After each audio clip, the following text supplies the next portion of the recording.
What's up guys? So ngayon, mali. What's up guys? Good mornings. So dahil ngayon nag-crave kami ng asawa ko ng spaghetti, ay magluluto tayo ngayon ng isang masarap na spaghetti. So syempre, 'di ba, kailangan ng partner ng spaghetti. At ano ba ang masarap na ka-partner ng spaghetti? Syempre, fried chicken, 'di ba? So kaya ngayon magluluto tayo ng spaghetti na may partner na fried chicken. Sarap nun. So tara, luto tayo. Ayan, so una nating ginawa, so meron tayo ditong sibuyas. So dalawang sibuyas na medyo malaki. So pinas forward ko na siya para medyo mabilis tayo. So ayan, so tagkalin lang natin yung balat niya kasi hindi naman kailangan yan. So yung mga balat na yan, pwede mong gamitin yan sa halaman mo, 'di ba? Pampataba sa halaman. Ayan, tapos i-chop lang natin ito ng medyo maliliit kagaya ng nakikita ninyo. Yan. Pagtapos natin dyan, iset aside lang natin yan. At ang next natin gagawin naman ay yung ating mga bawang. So, meron tayo ditong 7 cloves ng bawang. Tapos, himay-himayin lang natin at hiwain lang din natin siya ng maliliit. So, ganun po ang gagawin natin. So, pagtapos natin dyan, by the way, alam nyo ba na napaka-healthy ng bawang? Na-try nyo na ba yung bawang na nilalagyan ng binaltan yung bawang, tapos nilagay sa tasa, tapos nilagyan ng mainit na tubig, tapos iinumin? Na subukan nyo na ba yun? Healthy daw yun eh. Totoo ba? Comment nyo nga.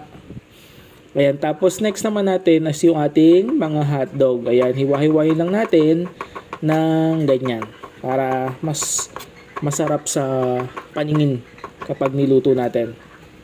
Ayan, tapos naman doon na tayo sa ating gagawing fried chicken. So sa pagpa-fried chicken ko kasi, ang gusto ko ay sinasangkot siya muna. So kumuha tayo ng konting sibuyas at bawang doon sa ating chinap kanina. Naglagay din tayo ng asin, tapos ng paminta, tapos ng patis at suka. So 2 kutsarang suka, tapos naglagay tayo ng 1 cup ng tubig. So para maluto yung chicken natin. Ayan, tapos niyan ay papakuloan lang natin yan hanggang sa malambot. So kapag kumulo na, make sure na balik-balik na rin mo siya para maging balanse yung pagkakaluto. Para pag pinrito mo, mabilis na lang siya mamaya. Yan, so okay na yung ganyan. Itagkalin lang natin at hintayin natin siyang lumamig. Tapos proceed na tayo sa next natin. Ayan, next naman is yung ating pasta. So, sa isang kaldero, naglagay lang tayo ng tubig, nilagay natin ng asin, tapos mantika. Tapos nilagay natin yung ating pasta at hinintay lang natin for 8 minutes. Yun yung nakalagay sa instruction. Tapos naman, panibagong kawali uli, naglagay tayo ng sibuyas. So, yung natirang sibuyas kanina, nilagay natin pati yung bawang. Yan, mekos-mekos lang hanggang sa medyo mamula. Tapos, nilagay natin yung ating beef. So, yung baka natin, 350 grams para yan kung hindi ako nagkakamali. Tapos naglagay din tayo ng mushroom. Yun yung masarap sa spaghetti, diba? Yung mushroom. Tapos mekos-mekos lang uli at tapos ilalagay natin yung ating hotdog na hiniwa, diba? Ang sarap sa paningin, no? Yung itsura ng hotdog tapos yung mushroom. Nakakatakam.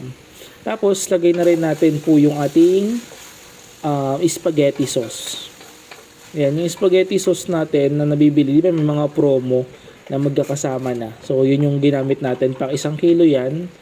Tapos, ang gagawin kasi namin dyan, yung matitira, ilalagay namin sa rep para pang merienda na din. Para pag uwi namin, pag tinatamad kami magluto, yun na lang yung kakainin, di ba?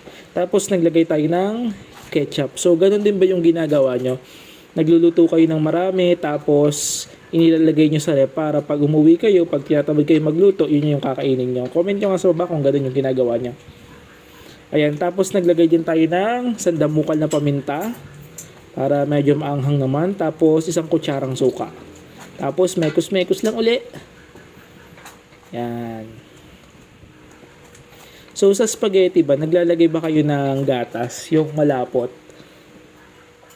So kasi nag-iba yung kulay, di ba, ng spaghetti tapos nagiging matamis. Ayan, so naglagay din pala ako ng Rino, tapos naglalagay din ako ng gatas dyan na malapot, tapos sugar. So di ba, sobrang tamis na nito. Sweet na sweet spaghetti talaga to. Pero kung ayaw mo naman yung sobrang tamis, kahit di mo lagyan ng gatas. Lalo na kung wala ka naman talagang stock, 'di ba? Okay lang 'yun. Lalo na kung pansarili lang naman eh. Yan, tapos naglagay na tayo ng isang lata na malapot na gatas. So, medyo magiging maputi yung ating sauce niyan at matamis. Ayan, o, diba? Mekos lang sa magbalanse. Mekos. Yan. Diba, lapot na, no? Kasi hindi ako naglagay masyado ng tubig, kaya talagang dikit na dikit siya. So, make sure lang sa pagluluto nyo ng sauce ng spaghetti ay haluin nyo. Kasi dumidikit sa gitna yung sauce natin. Tapos, naglagay na rin tayo ng keso para mas malasa. Yan. So, continue lang na mekos-mekos kasi para hindi siya dumikit. Kaya, hindi masunog yung gitna.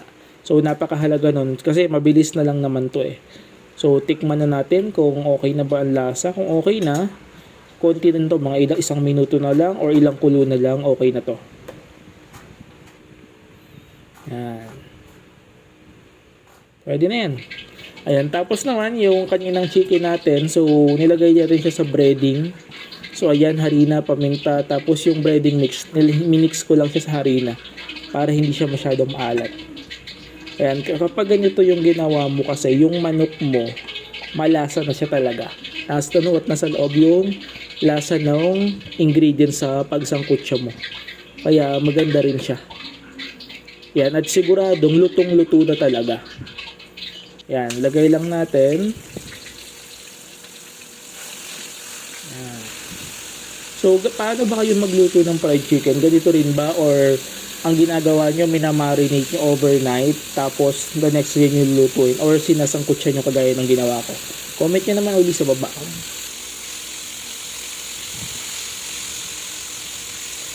Ayan.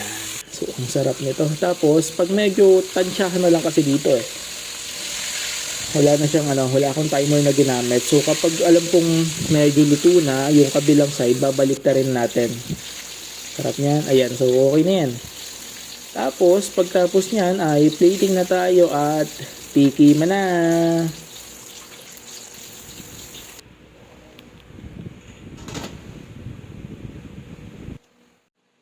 Ayan. So ngayon guys, tikman na natin. So tapos na tayo magluto ng spaghetti at ng ating fried chicken. So tikman na natin.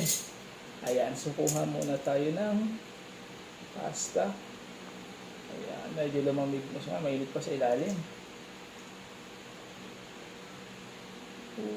Sarap. Tingnan natin.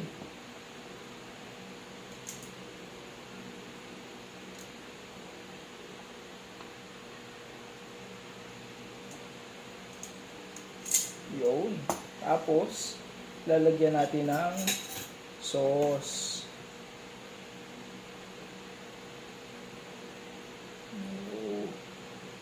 Sarap.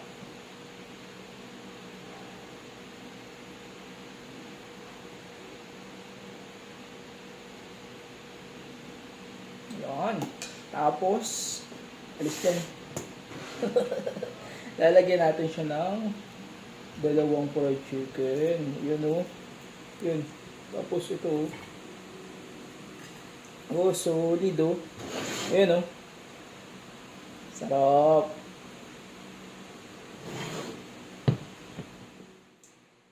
Ayan. So ngayon, tikman na natin ha. Yan. Spaghetti muna tayo.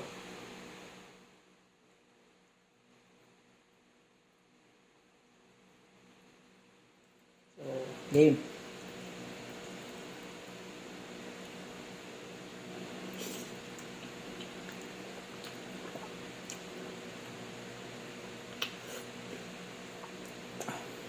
Sarap. Tulid. Isa pa. Sarap.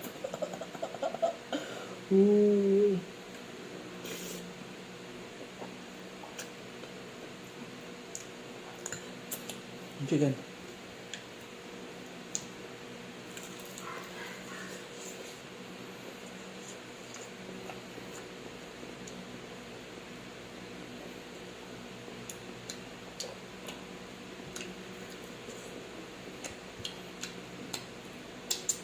Yun, so ang sarap guys. So kung nagustuhan nyo itong aking video, so wag nyo kalimutang i-like, subscribe, and kung gusto nyo lutuin, so meron akong guide naman na ginawa, so pwede nyo gawin yun. So yun lang, thank you and God bless. Don't forget to subscribe and like. So bye bye!